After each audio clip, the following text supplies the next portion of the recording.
So my friend Lauren and I love an adventure, almost as much as we love talking and dreaming about future adventures. The part of our adventures that we don't like so much is the planning and the logistics, like the boring details. So one night we were in a pub and I tell Lauren of some unusually cheap flights to Budapest that I've spotted next month. Naturally, we each book a ticket and speak nothing of it for the next 2 weeks. When we finally meet, once again in a pub, Lauren tells me that she has an idea. We should cycle from Budapest to Belgrade along the Eurovelo 6. Great idea, I say, and that's pretty much the extent of our plan. So we rock up at the airport with our Wizz Air free carry-on luggage, which is essentially a day backpack. We decided we would buy some bikes in Budapest rather than take our own, as it would be cheaper and less of a faff. Spoiler alert, it was more expensive and way more of a faff. So after much deliberation, we managed to find ourselves 2 bikes off of Facebook Marketplace, both of which needed some sort of repairs to be ready for the journey. All in all, this cost us around £180 and 2 days of our lives.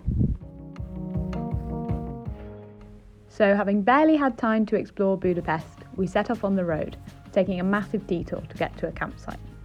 Google Maps showed us the way, and it seemed fairly straightforward, until this happened.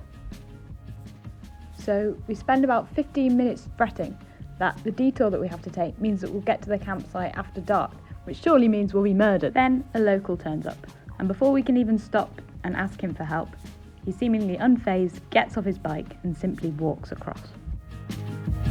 So we followed, and it was absolutely fine. We got to the campsite before dark and lived to see the next day.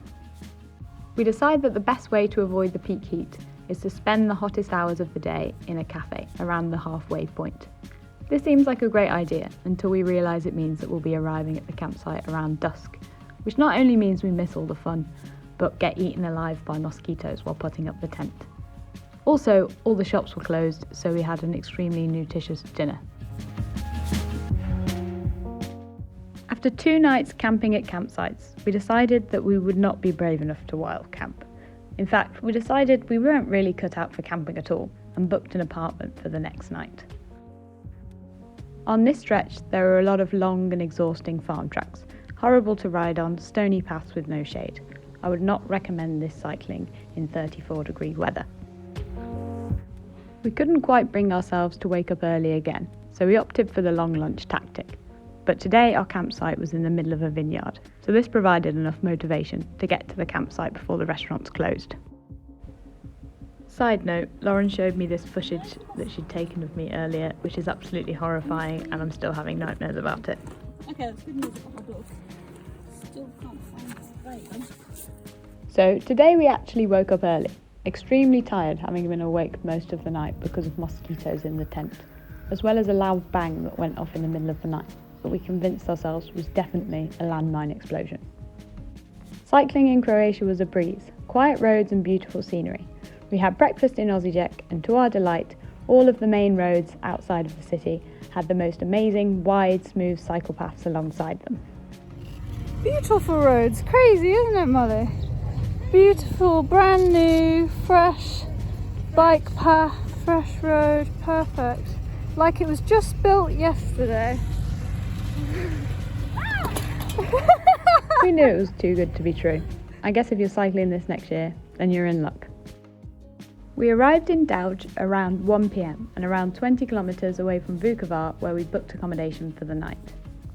We knew it would be dumb to carry on cycling in the peak heat, but we jumped back on our bikes after a short coffee break, eager to get to our beds. It's only 20 kilometres. How hard could it be? Too hard for me, it turns out. Luckily, we were only a kilometre or 2 away from the place we were staying when the heat exhaustion kicked in. I felt sick and dizzy, much like I drank a bottle of wine in the space of 20 minutes.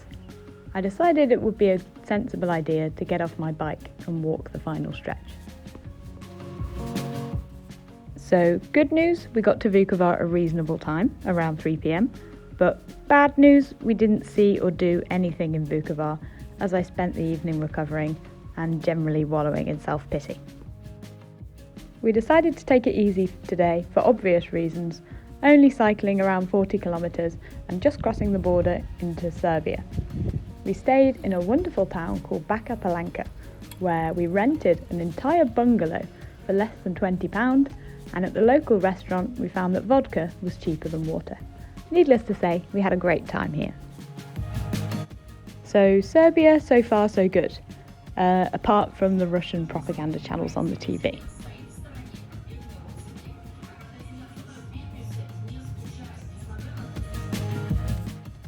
By this point, the weather was getting silly.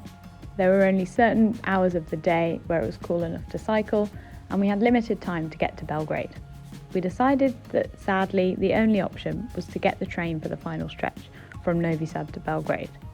In other words, we gave up because we're massive pussies. Overall, I'd highly recommend this stretch of the Eurovelo. It was lots of fun and mostly flat, apart from the stretch between Vukovar and Bačka Palanka.